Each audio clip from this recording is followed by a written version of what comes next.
I'm pretty sure Mr. Charleston White couldn't accomplish in his wildest dream.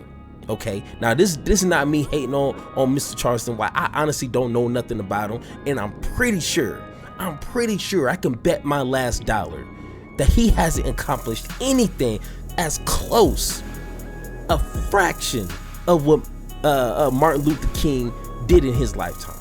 All right, thank you for watching Power to the Pod, where we are committed to an intellectual integrity and a moral honesty. Now, in today's video, we're going to be talking about Charleston White. Now, I honestly don't know who this young man is. I guess I'm not plugged into the culture that well, because this video just popped up on my YouTube feed, and the description, the title really is what caught my eye. And as I'm hearing this dude speak, probably after the first 10 seconds, I was shaking my head like, what in the hell is going on? Like why do people feel the need to try to discredit people, and let alone someone like Martin Luther King? Like, oh my God, Martin, you want to discredit someone like Martin Luther King just so you can get a couple brownie points. And at the end of that conversation, you ain't really saying much. Like, if you're going to do something like that, you better have a long list of achievements for Black people as a whole to discredit anybody like Martin Luther King. You know what I'm saying? So let's go ahead, take a listen to what Mr. White has to say about Martin Luther King Jr. Let's take a listen. I went to selling every goddamn thing. Knock off purses. Nah, homie. So every day you have to wake up and have something to sell. Every day you got to wake up and have something to sell. Why not find out what your people like and sell something to your people? Everybody else here. Yeah, that's true. Ain't nowhere in the world. I done been all around America. Every city, every hood, it's a Chinese, Asian person frying fish and cooking chicken for. Who got a better battle than a Black person making frying chicken and fish? How in the are we eating chicken and fish from other mother good as we cook? Now, right off the bat, like I said, the first 40 seconds, I kind of over exaggerated that. The first 40 seconds, I can agree with that. You know what I'm saying? Hey, instead of outsourcing everything, especially for Black folks, hey, let's put this money into other Black folks' businesses, and kind of build up that Black Wall Street, which we're gonna get into it in a second here. But I agree with that. If he would have just left it there, or just kept getting into deeper with that conversation, I would have loved it. Like, hey, let's have a deeper conversation with that. But for whatever reason, he takes a sharp left turn on this one. How the we waking up every day going to everybody else restaurant eating from their taste buds, and we got our own taste buds? That's true. That's that Dr. King. One man changed that, homie. That was one man's dream. That was one man's dream, to go hold hand with white people, to be able to sit at them folk counter and drink coffee from their coffee machine.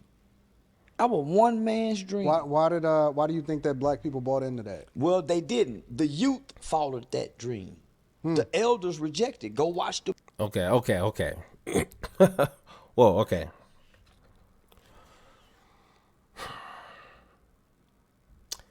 I had to go back and listen to Dr. King's speech, okay? Because it's been a while since I listened to it, and because I was confused. I was like, just hold hands with white folks and just be able to sit at the white man's table, drinking coffee. Like, is that what he really like? I knew to myself that's not what it was about, but he said it with such confidence.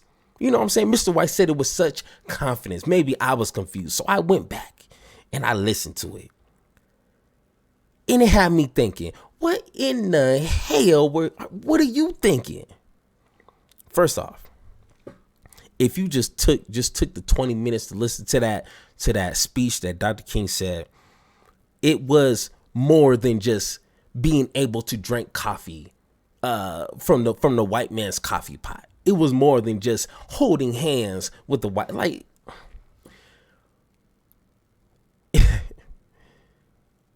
what Dr. King, what Martin Luther King was able to accomplish when he just alone, like I'm not talking about his whole entire life's work.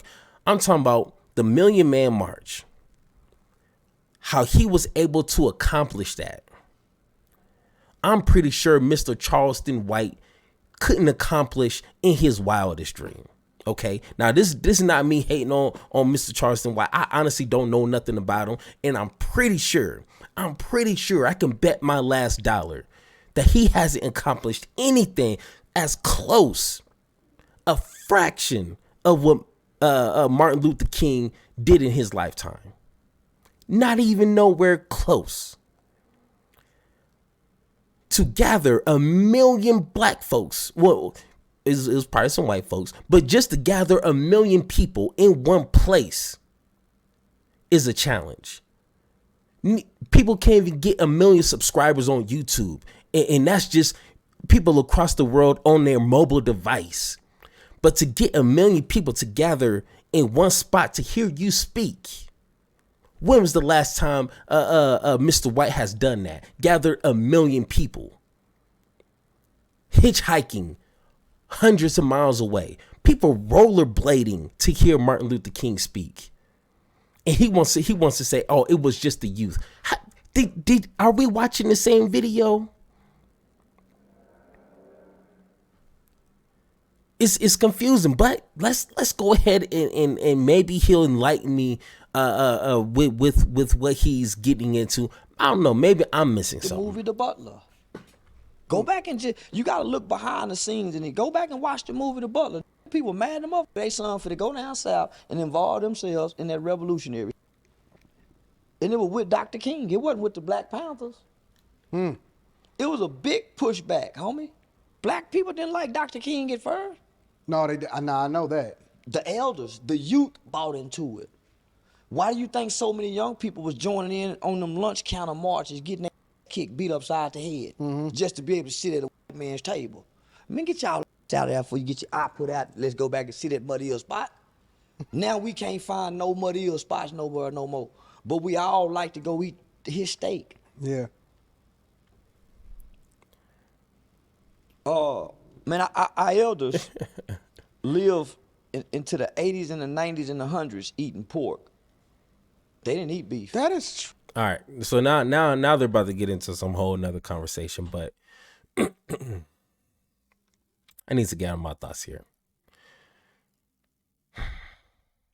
All right. So first off, when it comes to Martin Luther King, he represented more than just trying to sit at the white man's table. Okay, this was greatly bigger than just that because it was discrimination all across the board, everywhere. It wasn't just about sitting at the white man's table. It was actually being able to be black and go into any establishment to work, for personal time, for pleasure. You just want to go down and kick it somewhere. It was to get rid of segregation.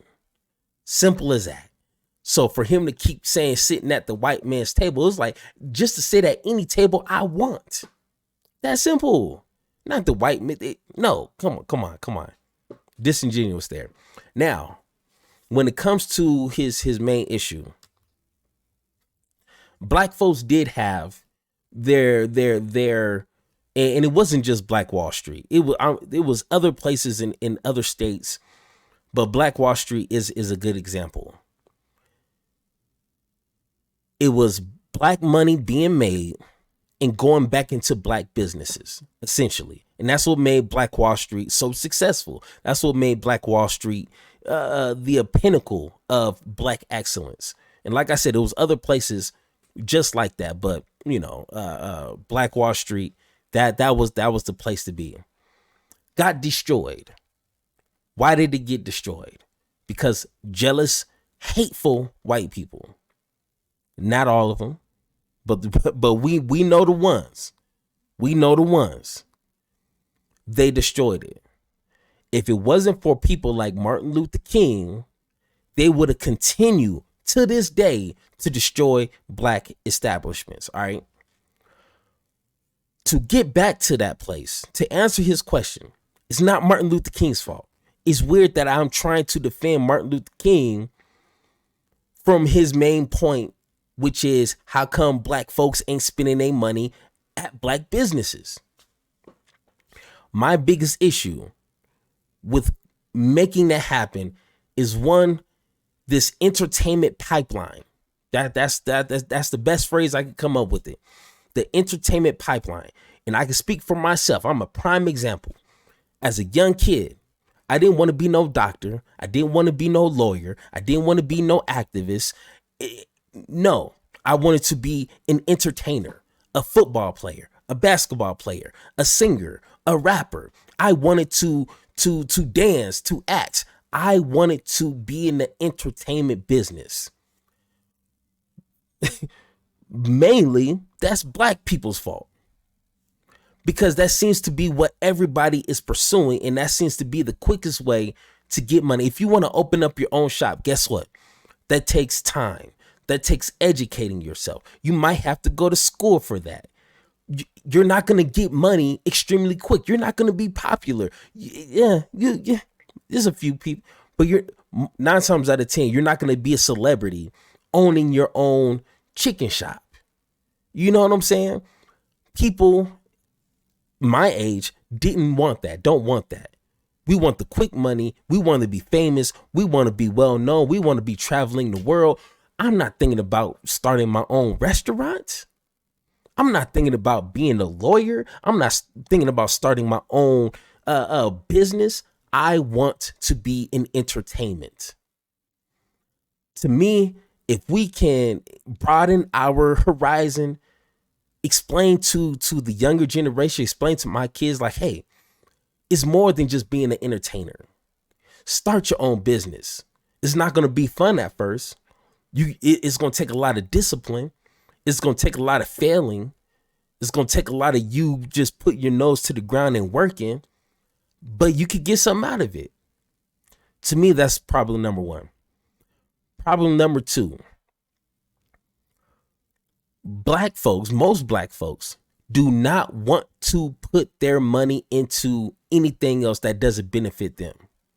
And a prime example, if there's a hot wing spot that you know, that you've grown to know is delicious as hell. It might be owned by some white folks, but you like it. You know the price, it's affordable, and it's delicious. Then you read in the newspaper or you see online that there's a black owned chicken shop, hot wing spot. It's more expensive and it may not taste as good.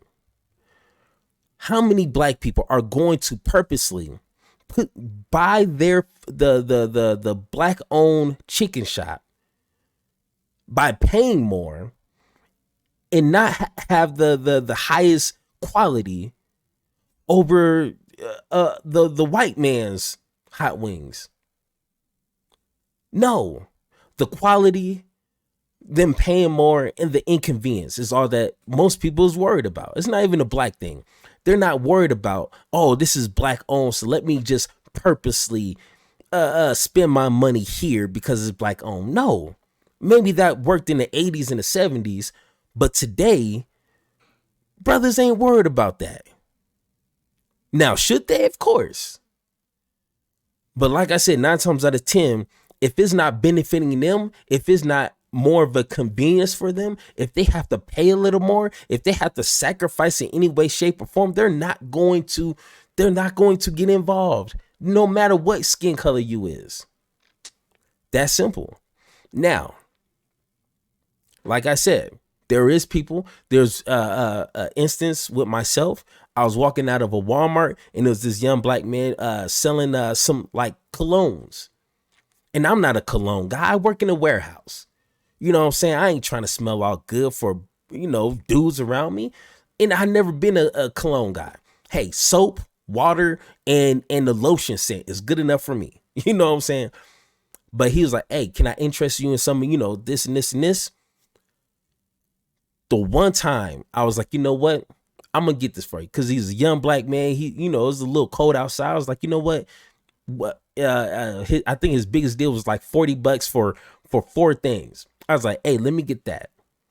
I don't need cologne, but I did that because he was a young black man just trying to get some money. And I did that. My cousin, buy some hot wings. And this is where the hot wing story. He purposely, he seen that there was a small black owned hot wing spot that, you know, it was online or something. And it was in our area. And my cousin loves hot wings, but he chose to continue to buy hot wings from this black owned business that was just starting up. And he told me it doesn't taste as good and it's a little bit more expensive and it's a little bit more inconvenient because, you know, you got to work around their schedule on when you can get your wings. But he did it because it was black owned. Can it happen? Yes. Is it Martin Luther King's fault? No, that's the weirdest reason for something like that. We need to purposely look out for one another. And when it comes to black businesses, we need to not worry about the quality, not worry about the inconvenience, and not worry about paying more if we really want to invest in black businesses. That's it. Thank you for listening, and don't forget to join the conversation by subscribing. Make sure to tune in next time, and like always, power to you, power to me, power to the people, power to the pod.